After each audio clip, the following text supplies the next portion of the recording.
Hello guys and welcome back to my channel. In this video I would like to discuss my hopes and dreams for Battle for Azeroth.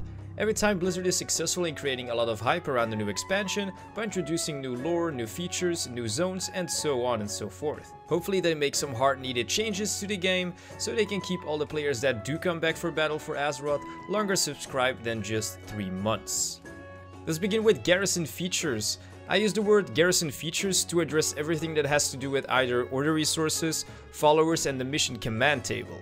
I know this is probably an unpopular opinion, but I really don't like upgrading followers to send them on missions to get me some AP Azerite, gold and gear upgrades for my followers. WoW is an MMORPG and these Garrison features are elements that make me stay in that one place. In Warlords of Draenor we had our Garrison, and in Legion we have our Order Hall. Outside of me queuing and looking for group, I'm not being forced to do anything else and I just stay in that one place where almost all of the content is accessible with just one click of a button. We aren't forced to go outside into the world and this is something that I do miss at max level. I know that Blizzard already confirmed that things like the mission table is going to be a returning feature in BFA, but let's hope they minimize the impact it has on character progression. A brilliant example is a friend of mine who got Mythic Catalyst Injector from the command table quest without even having killed King Goroth on Mythic difficulty. Which automatically brings me to the next subject, how easy it is to get high item level gear. This is where obviously Warforging plays a big role, like for example I have a Gene friend, wow I have so many friends, what's wrong? This so-called friend of mine also plays WoW with very casual, no raiding schedule, no mythic, just pugging everything up until heroic. And that's basically everything it does. I myself do raid mythic and I spend at least 2 days a week raiding with my guild. I have 970 item level and my friend who plays casual has 965 item level. Blizzard is always dodging the Warforging subject. The only things we know right now for sure is that Azerite gear won't Warforge, as well as weapons won't be able to Titan Forge. However, this still means that every other piece of gear can still War/Titan Forge. I'm someone that likes to be competitive and clear the hardest content that the game has to offer. And okay, you might say that some people raid for the achievement.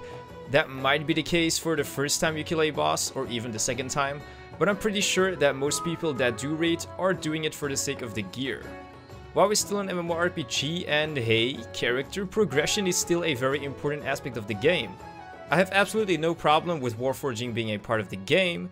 Even more so, the Warforging problem can be fixed in a fairly easy manner, by not letting an item Warforge higher than the next difficulty. Meaning an item that drops on normal difficulty shouldn't be able to Warforge into the baseline item level of Heroic, and the same goes for Heroic gear that shouldn't be able to Warforge as high as a baseline item level Mythic piece of gear. Legion will be remembered as an expansion where a lot of guilds and players didn't see any real reason to keep raiding Mythic, as a sense of reward and achievement wasn't really reflected into all of the time you did spend raiding at a high level. This might sound as an elitist quote, but the hardest difficulty should always reward the best gear. Next is hopefully Blizzard being more aware with putting super powerful items into the game, like Arcana Crystal, now Thumb Ring, Convergence of Fate. These are just examples, but it seems really weird to me that, again, thanks to Warforging, an item that has been in the game since launch and started with a base item level of 860 is currently still best in slot for most classes and can Warforge almost 100 item levels. This has two major problems. One, people have to farm the shit out of some kind of currency to have a chance in getting their item, or kill a world boss that actually drops the item, but only spawns once every 3 months. Second problem, when a lot of gear from old content keeps being relevant to the game, it kinda takes away from character progression, as you will go into the new current raid tier and have a lot of gear slots reserved by pieces that are going to remain best in slot for the entire expansion. Meaning that after a month, or at best 2 months of raiding, my character will have every best in slot piece of gear. Which brings me to all of the RNG elements that are currently in the game.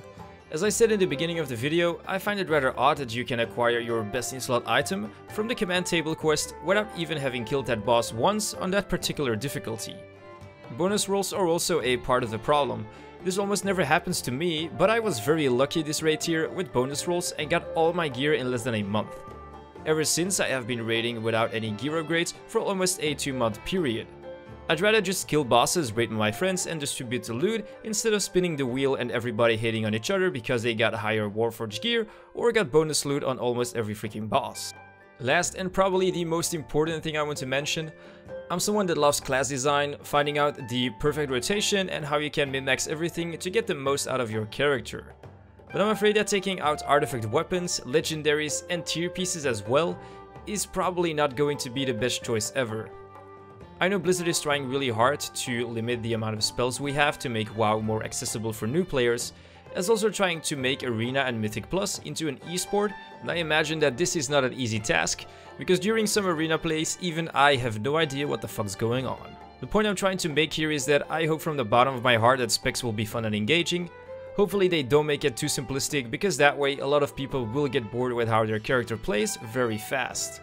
So fingers crossed in how Azeroth gear will influence our classes and spec. I do find it a little sad that tier sets won't be a thing in the next expansion. Let's hope Blizzard is honest and that they took out tier sets for the sake of class balancing and not because it's too hard to design a decent set bonus for every class while keeping the game balanced at the same time.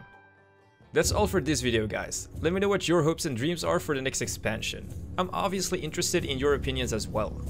I also livestream on Twitch from Monday till Thursday, all of the links are in the description. Like this video if you liked it, and of course don't forget to subscribe. Thank you so much for watching, and I'll see you next time.